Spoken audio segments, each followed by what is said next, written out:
नमस्ते। आज मैं आपको श्री महालक्ष्मी पूजन की विधि और कहानी सुनाऊंगी।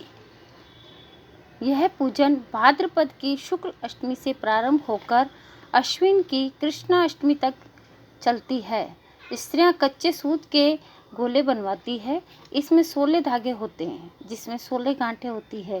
विधान: लक्ष्मी जी की मूर्ति को स्नान कराकर नए वस्त्र पहनाए, फिर लक्ष्मी जी को भोग लगाकर और आचमन कराकर फूल, दीप, चंदन आदि से आरती करते हैं। प्रसाद को आरती के बाद वितरित करते हैं। रात्रि को चंद्रमा निकलने पर उसे अर्घ्य देकर स्वयं भोजन करें। इस व्रत के करने से धन धान्य की वृद्धि होती है और सुख संपत्ति आती है। अब मैं आपको श्री महालक्ष्मी जी की पूजन की कहानी सुनाऊंगी। कहानी: एक समय महर्षि श्री व्यास जी हस्तिनापुर पधारे तो महाराज धृतराष्ट्र उनका आदर सत्कार कर राजमहल में ले आए। तब गांधारी व माता कुंती ने हाथ जोड़कर कहा, हे महामुनि, आप त्रिकालदर्शी हैं, अतः आप हमको कोई ऐसा सरल व्रत व पूजन बताइए जिससे हमारी राज्य लक्ष्मी, सुख, पुत्र, पौत्र व परिवार सदा सुखी रहे। तब व्यास जी ने कहा, मैं एक ऐसे व्रत का वर्णन करता हूँ जिससे घर में महालक्ष्मी जी का निवास होकर सुख वैभव की वृद्धि होगी। वह महालक्ष्मी का व्रत है जो प्रतिवर्ष आश्विन कृष्णा अष्टमी को किया जाता है। महामुनि, इस व्रत की विधि हमें सविस्तार बताने की कृपा करें। तब व्यास जी बोले, हे देवी, यह व्रत भाद्रपद शुक्ला अष्टमी से आरंभ करें। इस दिन सुबह मन में व्रत का संकल्प कर किसी पवित्र जलाशय, नदी, तालाब, कूप, जल से स्नान कर स्वच्छ वस्त्र पहने, फिर ताजा दूब से महालक्ष्मी को जल छिड़ककर स्नान कराएं। फिर 16 धागों का गोला बनाकर प्रतिदिन एक एक गांठ लगाएं।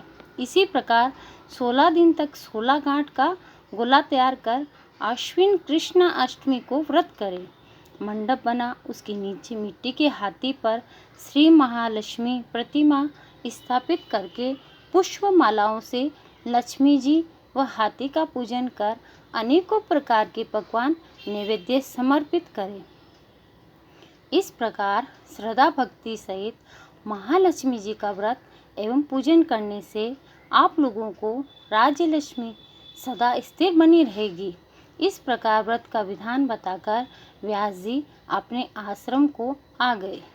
इधर समय अनुसार भाद्रपद शुक्ला अष्टमी से राजघराने व नगर की समस्त नारियों ने श्री महालक्ष्मी व्रत को आरंभ कर दिया। बहुत सी स्त्रियां गांधारी के साथ इस व्रत में साथ देने लगी तथा कुछ स्त्रियां माता कुंती के साथ व्रत आरंभ करने लगी।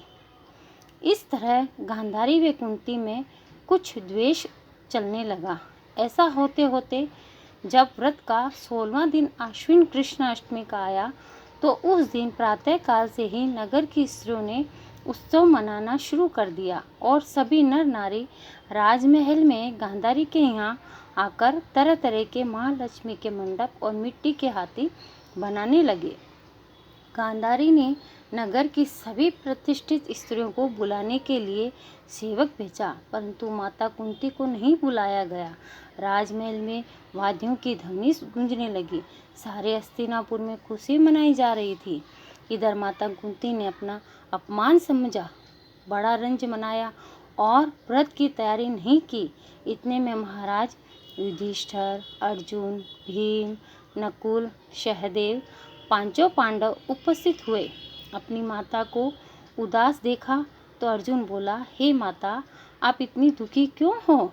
तब माता कुंती ने कहा, हे पुत्र, यह अति अपमान है, इससे बढ़कर और क्या दुख हो सकता है। आज हमारे नगर में श्री महालक्ष्मी व्रत का उत्सव मनाया जा रहा है और उस उत्सव में राजरानी गांधारी ने समस्त नगर स्त्रियों को सम्मान सहित बुलाया, परंतु द्वेष के कारण मुझे अपमानित करने के लिए उत्सव में नहीं बुलाया। हे अर्जुन, हे माता, क्या यह पूजा सिर्फ दुर्योधन के महल में ही हो सकती है? अर्जुन ने कहा, या उसे आप अपने घर में कर सकती हैं, परंतु वह साज सामान इतनी जल्दी तैयार नहीं हो सकता, क्योंकि गांधारी के 100 पुत्रों ने मिट्टी का एक विशाल हाथी तैयार करके पूजन के लिए सजाया है। वह सब तुमसे नहीं बन सकेगा। उस उत्सव की तैयारी आज सुबह से ही हो रही है। अर्जुन बोले, हे माता, आप पूजन की तैयारी कर सारे नगर को बुलावा लगवा दे। मैं आपकी पूजन के लिए इंद्रलोक से इंद्र के ऐरावत को हाथी को बुलाकर आपको पूजन के लिए उपस्थित किए देता हूँ। आप अपनी तैयारी करें। इधर माता कुंती ने भी सारे नगर में पूजा का ढिंढोरा पिटवा दिया और पूजा की विशाल तैयारी होने लगी।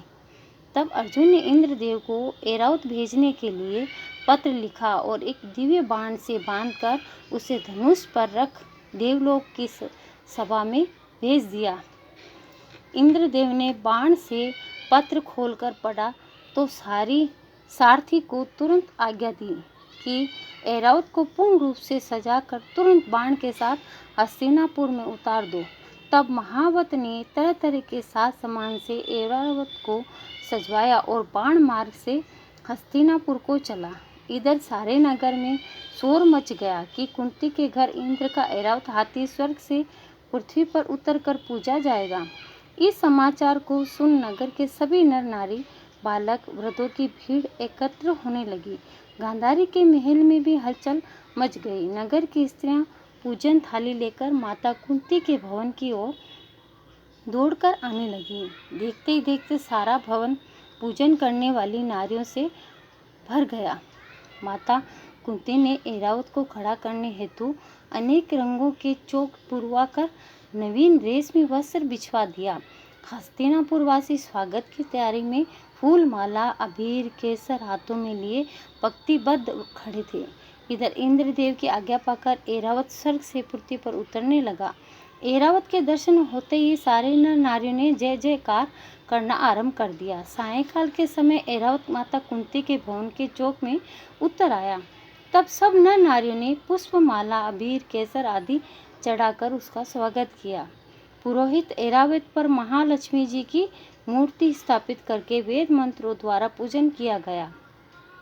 नगरवासियों ने लक्ष्मी पूजन का स्वागत करके ऐरावत की पूजा की। अनेक प्रकार के पकवान लेकर ऐरावत को खिलाए गए। ऊपर से यमुना जल पिलाया गया। फिर तरह तरह के पुष्पों की ऐरावत पर वर्षा की गई। पुरोहित द्वारा सरस्वती वाचन करके नारियों द्वारा 16 गांठ लगाकर लक्ष्मी जी के सामने समर्पण किया। ब्राह्मणों हेतु पकवान मेवा मिठाई आदि की भोजन व्यवस्था की गई। फिर वस्त्र द्रव्य सुवर्ण अन्न आभूषण देकर नारियों ने माँ लक्ष्मी पर पुष्पांजलि अर्पित की। तत्पश्चात पुरोहित द्वारा माँ लक्ष्मी जी का विसर्जन किया गया। अंत में नारियों ने ऐरावत को विदा कर इंद्र लोक को भेज दिया। महाराज सूर्य ने कहा, हे ऋषियों, इस प्रकार जो स्त्री महालक्ष्मी जी का व्रत करती है उसका घर लक्ष्मी जी की कृपा से सदा धन धान्य व मांगलिक वस्तुओं से पूर्ण रहता है। बोलिए लक्ष्मी माता की जय हो। आप मेरा चैनल सब्सक्राइब करें, लाइक करें, कमेंट्स करें ताकि मैं और अच्छा कहानी आपको सुनाऊं। धन्यवाद।